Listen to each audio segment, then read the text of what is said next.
Alright, so here's how to enable night light in Windows 11. So let's get started. First of all you're gonna do is simply go to the search bar and search for the settings.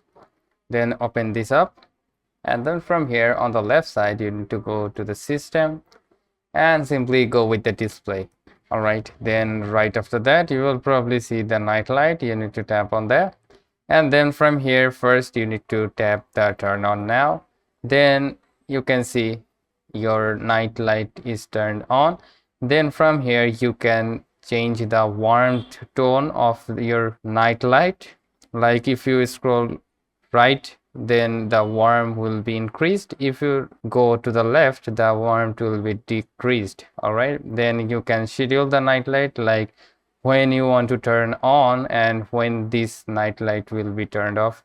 It will be like this. So you can set the hour, but for now I'm not gonna do that, so we will be turned off. So that's how you can simply enable night light in Windows 11. So hope this video helps. If yes, please leave a like and we'll see you pretty next time.